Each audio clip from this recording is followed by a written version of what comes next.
Assalamualaikum warahmatullahi wabarakatuh. Halo, berjumpa lagi dengan saya, Ibu Frilia Santika Regina, pada mata kuliah morfologi. Hari ini kita akan membahas terkait konsep dasar morfologi. Apa saja yang akan kita pelajari? Yang pertama, apa itu morfologi? Dan selanjutnya, bagaimana hubungan morfologi dengan cabang ilmu linguistik lainnya? Baik, sudah siap untuk belajar? Mari kita mulai. Ramlan menyatakan bahwa morfologi adalah bagian dari ilmu bahasa yang membicarakan atau yang mempelajari seluk-beluk bentuk kata serta pengaruh perubahan-perubahan bentuk kata terhadap golongan dan arti kata. Mulyono dalam bukunya menyatakan morfologi dapat dibatasi dengan rumusan berikut. Yang pertama, cabang ilmu bahasa yang mempelajari seluk-beluk wujud morfem. Yang kedua, cabang ilmu bahasa yang mempelajari seluk-beluk bentuk kata. Yang ketiga, cabang ilmu bahasa yang mempelajari bentuk kata. Dan yang terakhir, cabang ilmu yang mempelajari bentuk kata serta perubahan-perubahannya dan pengaruh perubahan-perubahan tersebut terhadap jenis dan arti kata.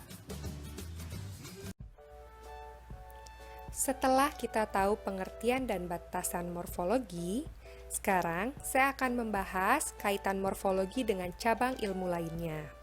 Morfologi sendiri memiliki kaitan dengan leksikologi, etimologi, fonologi, dan sintaksis. Yang pertama, saya akan membahas keterkaitan morfologi dan leksikologi. Yang pertama, leksikologi berkaitan dengan seluk-beluk kata. Yang kedua, leksikologi mempelajari pembendaharaan kata dalam suatu bahasa. Yang ketiga, leksik mempelajari pemakaian kata dan artinya dipakai masyarakat bahasa. Dengan kata lain, leksikologi adalah ilmu yang mempelajari terkait seluk-beluk bahasa atau asal-usul bahasa. Berbeda dengan morfologi, morfologi sendiri hanya mempelajari timbul sebagai akibat peristiwa gramatik. Contohnya, kata rumah dan berumah.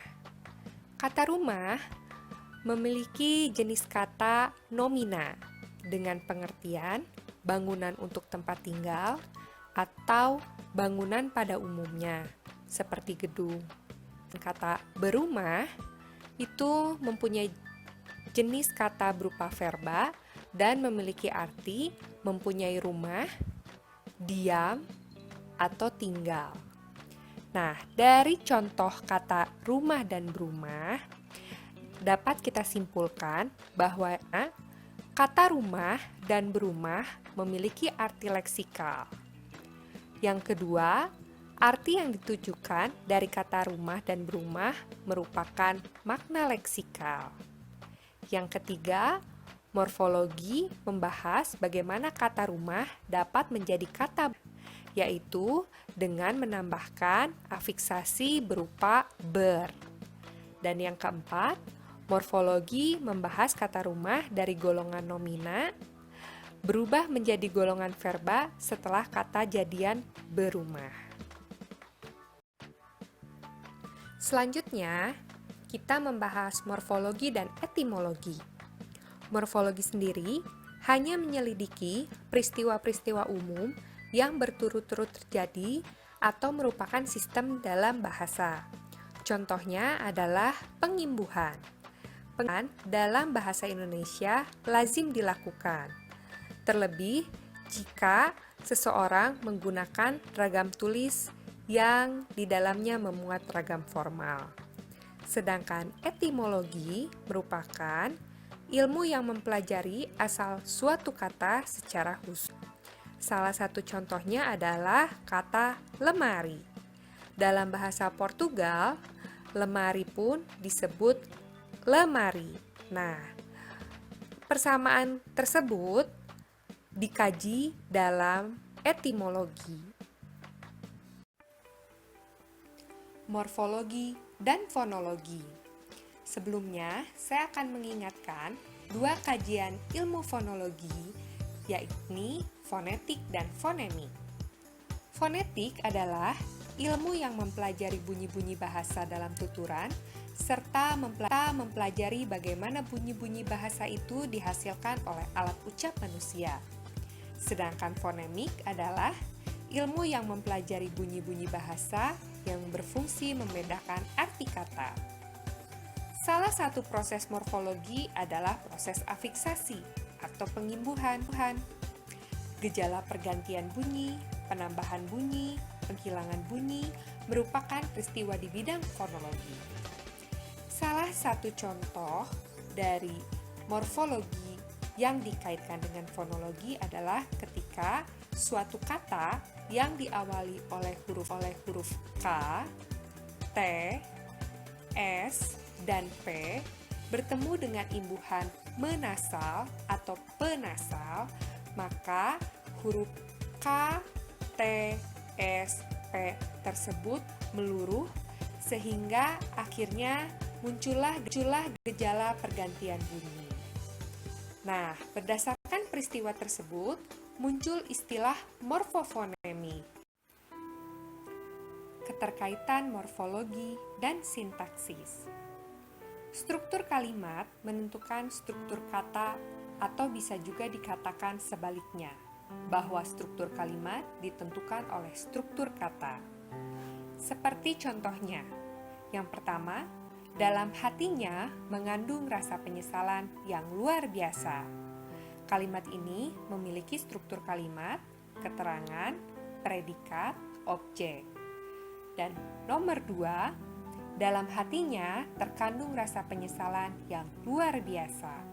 Memiliki struktur kalimat, keterangan, predikat, dan subjek. Dari kalimat nomor 1 dan nomor 2, ada kata yang tercetak tebal, yaitu kata mengandung dan terkandung. Kedua kata ini merupakan kata jadian. Untuk yang pertama, kata mengandung merupakan kata jadian dari imbuhan menasal ditambah kata kandung. Dan menasal ini membentuk kata kandung menjadi kata kerja aktif. Sedangkan pada kata terkandung itu merupakan kata jadian imbuhan ter yang ditambah kata kandung. Terkandung sendiri merupakan jenis verba pasif. Nah, maka dari itu, jika kita lihat dari contoh nomor 1 dan nomor 2, mana kalimat yang benar? Tentunya kalimat nomor 2 adalah kalimat yang benar. Karena pada dasarnya, kalimat yang baik adalah kalimat yang memiliki unsur minimal berupa subjek dan predikat. Itulah yang kita pelajari pada konsep dasar morfologi. Tadi saya sudah membahas terkait pengertian morfologi, batasan rumusan dalam morfologi, kaitan morfologi dengan bidang ilmu seperti ilmu leksikologi, etimologi, fonologi, dan sintaksis. Di minggu depan, kita akan mempelajari tentang struktur atau satuan gramatikal. Jangan lupa budayakan literasi. Sampai jumpa. Wassalamualaikum warahmatullahi wabarakatuh.